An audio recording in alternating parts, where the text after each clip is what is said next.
জেলার প্রতিটি সুস্বাস্থ্য কেন্দ্রে নতুন করে কর্মী নিয়োগের বিজ্ঞপ্তি প্রকাশিত করলো হেলথের ডিপার্টমেন্টের তরফ থেকে, যেখানে এবার কিন্তু টোটাল 333টি শূন্যপদ এসছে এবং পুরো জেলা জুড়ে প্রত্যেকটি সুস্বাস্থ্য কেন্দ্রে কিন্তু নতুন নিয়োগ শুরু হয়ে গেল। তোমরা প্রত্যেককে এখানে আবেদন করতে পারবে। এই অফিসিয়াল নোটিফিকেশন নিয়ে আজকের ভিডিওতে আমরা আলোচনা করব। তার জন্য ভিডিওটি প্রথম থেকে শেষ পর্যন্ত দেখো এবং চ্যানেলে প্রথমবার আসলে চ্যানেলটিকে সাবস্ক্রাইব করে নাও। তো বন্ধুরা দেখতে পাচ্ছ এখানে পোস্ট নেম অর্থাৎ পদের নাম হচ্ছে এখানে দেখতে পাচ্ছ community health officer CHO nursing, যেখানে টোটাল 333টি শূন্যপদ রয়েছে এবং প্রত্যেকটি ক্যাটাগরির জন্য কিন্তু আলাদা করে শূন্যপদ দেওয়া হয়েছে। তোমরা দেখতেই পাচ্ছ EWS এর জন্য 33টি, OBC এর জন্য 33টি, OBC বির জন্য 24টি, SCদের জন্য 70টি, তারপর রয়েছে STর জন্য 20টি, জেনারেলের জন্য 139টি, ছাড়াও কিন্তু আলাদা আলাদা ক্যাটাগরির জন্য কিন্তু এখানে টোটাল 333টি শূন্যপদে কিন্তু কমিউনিটি হেলথ অফিসার প্রতিটি সুস্বাস্থ্য কেন্দ্রে নিয়োগ শুরু হলো। তো বন্ধুরা এখানে আমাদের দেখতে পাচ্ছ বয়সের সময়সীমা বলা হয়েছে যে 40 বছর, ম্যাক্সিমাম 40 বছর বয়স পর্যন্ত তুমি এখানে আবেদন করতে পারবে এবং যারা OBC এবং SC ST রয়েছে তোমরা কিন্তু এখানে বয়সের ছাড় পেয়ে যাবে। OBCরা 3 বছরের এবং SC STরা 5 বছরের বয়সের ছাড় এখানে পাবে।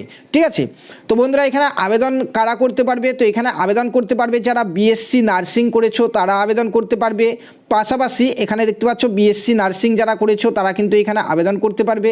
পাশাপাশি এখানে বলা হয়েছে যে BSc নার্সিং ছাড়াও যারা GNM কোর্স করেছো তারাও আবেদন করতে পারবে, কিংবা পোস্ট বেসিক BSc যারা করেছো তারাও আবেদন করতে পারবে। ঠিক আছে, এরা প্রত্যেকে কিন্তু আবেদন করতে পারবে। GNM পোস্ট বেসিক BSc এবং তার সঙ্গে BSc নার্সিং যারা করেছো তারা প্রত্যেকে আবেদন করতে পারছো। এখানে তো দেখতে পাচ্ছ এখানে বলা হয়েছে যে GNM পোস্ট বেসিক BSc, তারপর রয়েছে এখানে BSc নার্সিং ইত্যাদি কোর্সগুলির মধ্যে যে কোনো একটি কোর্স করে থাকলে তুমি আবেদন করতে পারছো।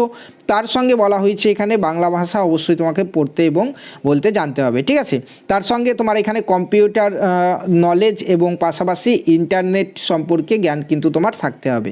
এখানে বলা হয়েছে প্রথমে তোমার এখানে একটি রিটেন টেস্ট নেওয়া হবে, যেখানে 85% নম্বর রিটেন টেস্ট থেকে নেওয়া হবে এবং 15% নম্বর তোমার ইন্টারভিউ থেকে নেওয়া হবে। ঠিক আছে, তারপরে এখানে ফাইনাল মেরিট লিস্ট প্রকাশিত হবে এবং ফাইনাল মেরিট লিস্টে নাম যাদের উপর দিকে থাকবে তারাই কিন্তু এখানে জব পাবে।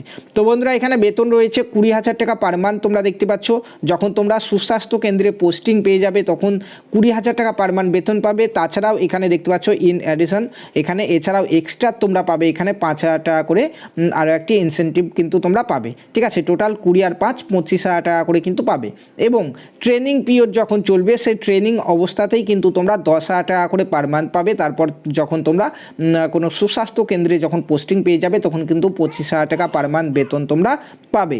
ঠিক আছে, তো বন্ধুরা এখানে আবেদন করার যে ওয়েবসাইট দেখতে পাচ্ছ অনলাইনে আবেদন চলছে। আবেদন করার ওয়েবসাইট হচ্ছে www.wbhealth.gov.in। এই যে হেলথের অফিসিয়াল ওয়েবসাইট, এখান থেকেই কিন্তু অনলাইন রিক্রুটমেন্ট সেকশনে গিয়ে তোমরা অনলাইনে ফর্ম ফিল আপটি করতে পারবে। যার লাস্ট ডেট হচ্ছে 24/12/2025 তারিখ তোমরা দেখতে পাচ্ছ। তো এই 24/12/2025 তারিখের মধ্যে যাদের যাদের কোয়ালিফিকেশন রয়েছে তোমরা কিন্তু অবশ্যই এখানে কমিউনিটি হেলথ অফিসার এই পদের জন্য তোমরা আবেদন করে নেবে। 333টি শূন্যপদ কিন্তু এখানে রয়েছে। তো বন্ধুরা এখানে আবেদন করার জন্য কিছু এখানে চার্জ রাখা হয়েছে। তো চার্জটি এখানে দেখতে পাচ্ছ নিচের দিকে রয়েছে, তোমাদেরকে একবার দেখিয়ে দিই, যেটি পেমেন্ট করতে হবে তোমাদেরকে ফর্ম ফিল আপ করার সময়তেই। ঠিক আছে, সেই পেমেন্টটি হচ্ছে যারা জেনারেল রয়েছে তাদের জন্য কিন্তু তোমাদের এখানে 100 টাকা পেমেন্ট করতে হবে এবং যারা SC ST রয়েছে তাদের জন্য কিন্তু 50 টাকা পেমেন্ট এখানে করতে হবে। ঠিক আছে, দেখতে পাচ্ছ রিজার্ভ ক্যাটাগরি প্রার্থীদের জন্য 50 টাকা এবং জেনারেলদের জন্য 100 টাকা পেমেন্ট কিন্তু ফর্ম ফিল আপের পরে তোমাদেরকে করতে হবে। ঠিক আছে, বিজ্ঞপ্তি বেরিয়েছে আমাদের পশ্চিমবঙ্গের পূর্ব বর্ধমান জেলার তরফ থেকে। তো পূর্ব বর্ধমানের যারা ক্যান্ডিডেট রয়েছে অবশ্যই এখানে আবেদন করতে ভুলবে না এবং অন্যান্য জেলা থেকে যারা ভিডিওটি দেখলে তারা কিন্তু প্রত্যেককে তোমাদের জেলার নামটি কমেন্টে জানিয়ে দাও। তোমাদের জেলাতে যখনই এই বিজ্ঞপ্তি প্রকাশিত হবে সবার আগে তোমাদেরকে জানিয়ে দেবো। এই বিজ্ঞপ্তি হেলথের অফিসিয়াল ওয়েবসাইটটিতে তো বেরিয়েছে, পাশাপাশি পূর্ব বর্ধমান জেলার অফিসিয়াল ওয়েবসাইটেও কিন্তু প্রকাশিত হয়েছে। ঠিক আছে, সেখান থেকে তোমরা ডাউনলোড করে নিতে পারবে কিংবা এই ভিডিও ডেসক্রিপশন বক্সে আমাদের হোয়াটসঅ্যাপ গ্রুপের লিঙ্ক রয়েছে, সেখানে জয়েন করে যাও, সেখানে এই বিজ্ঞপ্তিটি আমরা দিয়ে দেবো। ধন্যবাদ।